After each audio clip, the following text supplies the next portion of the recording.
Long ago, in a deep forest filled with tall oak trees and quiet caves, two groups of birds were bitter enemies, the crows and the owls. No one remembered exactly how the feud began. Some said it started many years earlier, when all the birds gathered to choose a king. During the grand ceremony, an owl named Lord Aldrich was about to be crowned. But a clever young crow laughed loudly and mocked him in front of everyone. The owls never forgot the insult, and from that day on, the two sides hated each other. The crows lived high in a giant banyan tree near the edge of the forest. Their king was a wise black crow named King Edmund. The owls lived inside a rocky cave nearby, ruled by the fierce Owl King, Lord Cedric.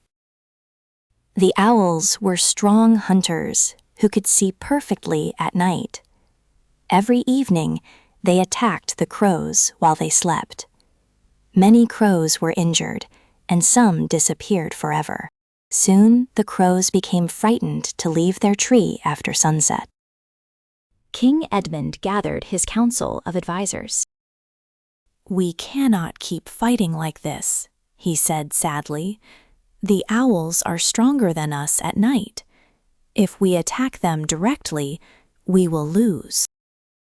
Among the advisors was an old and clever crow named Sebastian. He was quiet for a long moment before speaking.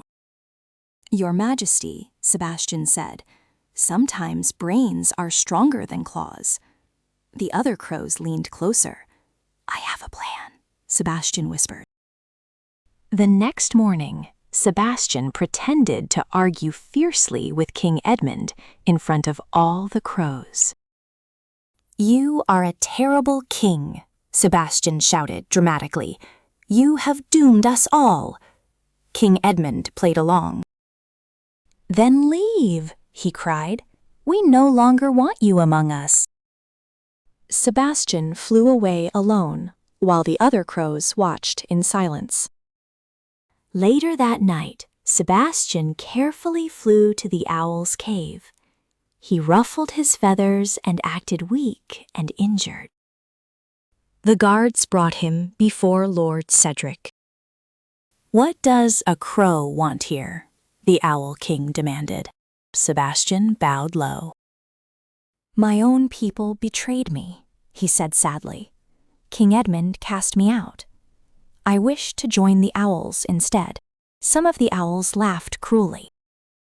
But one owl advisor, a sharp-eyed owl named Magnus, stepped forward. "My king," Magnus warned, "a crow is still a crow. We should not trust him." Lord Cedric waved his wing dismissively. "He is old and alone," the king said. "What danger could he possibly bring?" So Sebastian was allowed to stay. For many days, Sebastian acted humble and loyal. He spoke kindly to the owls and listened carefully to everything they said. Slowly, the owls stopped suspecting him. At night, Sebastian secretly studied the cave. He noticed exactly where the owls slept during the daytime and where the cave entrances were hidden among the rocks. Finally, when he had learned everything he needed, Sebastian quietly slipped away and returned to the crow's tree. King Edmund welcomed him back immediately.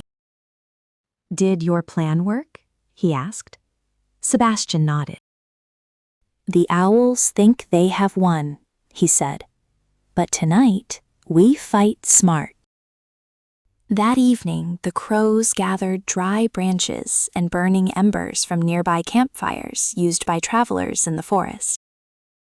When the sun rose and the owls fell asleep inside their cave, the crows flew silently overhead. One by one, they dropped the burning branches into the cave entrances.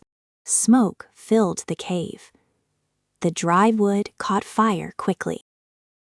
The owls woke in confusion, but it was too late. The narrow exits were blocked with flames and smoke. The mighty owl army was defeated.